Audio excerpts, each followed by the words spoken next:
Hello, Louisville. Guess who's coming to dinner?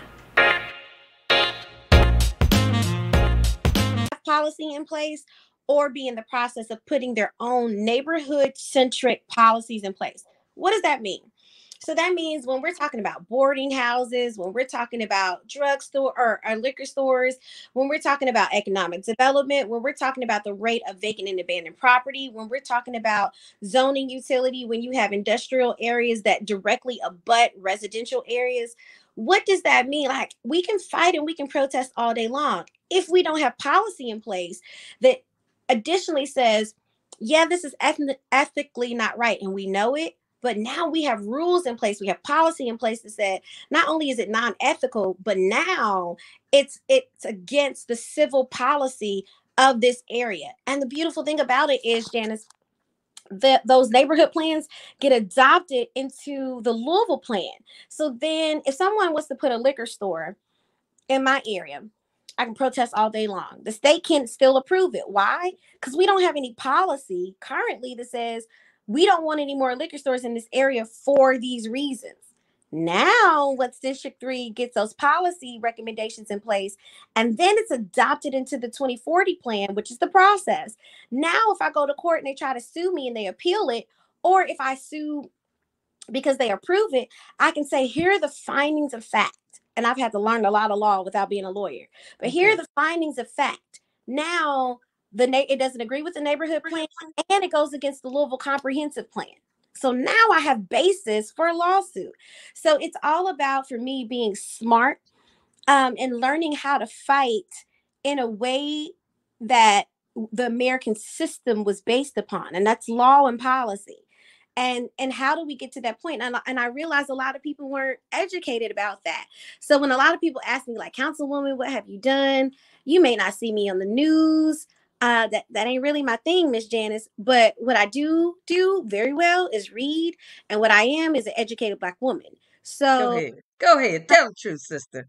I'm gonna make sure that my area is covered, not just for the fanfare, right? Not just for being popular, but when I leave here, whether it's 4 years, 8 years, whatever, I want District 3 to feel different and to move and different. look different. Yeah, and to feel that I was here.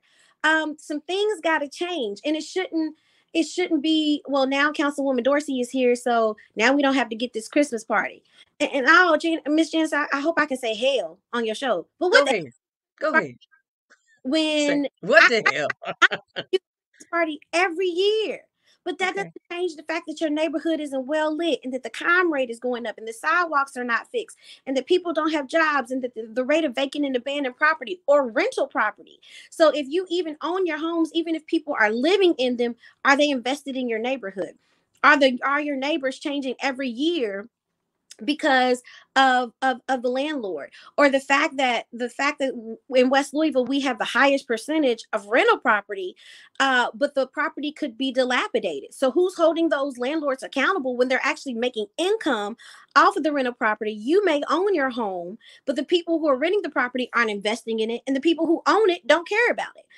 So you move neighborhoods forward, Miss Janice. That's what I'm interested in. That changes the needle for me, and that's what I will work my tail off doing. That's what I am working my tail off doing. Right now I'm working on the piece of legislation that has racism as a public health concern. I was on the record by saying I ain't interested in a resolution, could care less about it. A resolution simply says, hey, this is what we would like to do. What I'm interested in is an ordinance. An ordinance says this is what we're going to do. I'm a legislator, so why am I asking? I have the ability to tell you. So that's what I'm going to do. So I'm not interested in resolutions. They're really nice asks, and they're appropriate in some cases. But if I'm declaring racism as a public health crisis, I'm gonna be prescriptive about that. And prescriptive meaning I know my law, I know my policies. So now I'm gonna tell you this is what the goals are going to be. And you're gonna tell me either you can or can't do it. That's fine. You can't do it. Now you're out of compliance. So that's how I want to move, Miss Janice. Let me say this. When you started off and you said about being a millennial, the first guest that I had on the show was a millennial, and he explained to us about how you all move. That you're not, well, that's how we did it one way back in the day, as we would Mhm. say, back in the day. And when I met you, I heard and felt all this energy. I'm trying to stay in my seat because that's what we need. Your energy, your fortitude, your go get them. I'm gonna make it work. Get out the way. What was the saying we used to say when I was a cheerleader? Move. Get out the way. Move.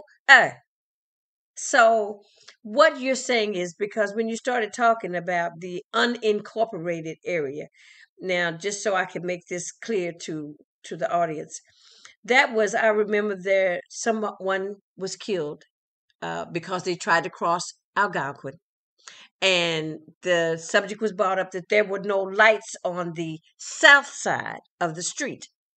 Is that correct? I can't hear you. That is absolutely correct. Wait a minute, let me finish.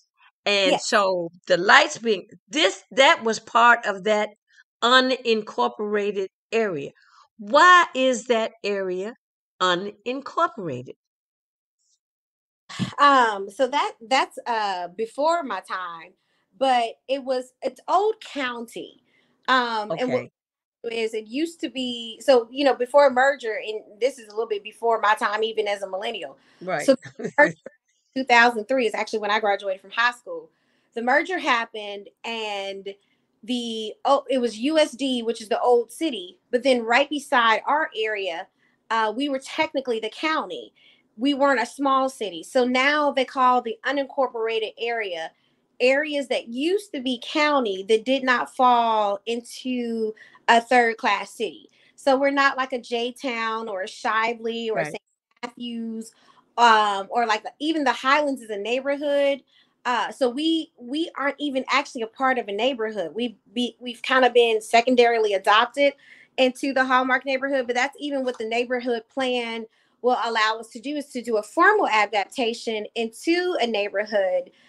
So when you talk about USD, you're correct, because traditionally USD area, we don't receive all the city services. We pay for our trash, and we don't traditionally receive like the services of public works, which is why we did not have the lights on that side of the street. You're exactly right, right. right. Well, I'm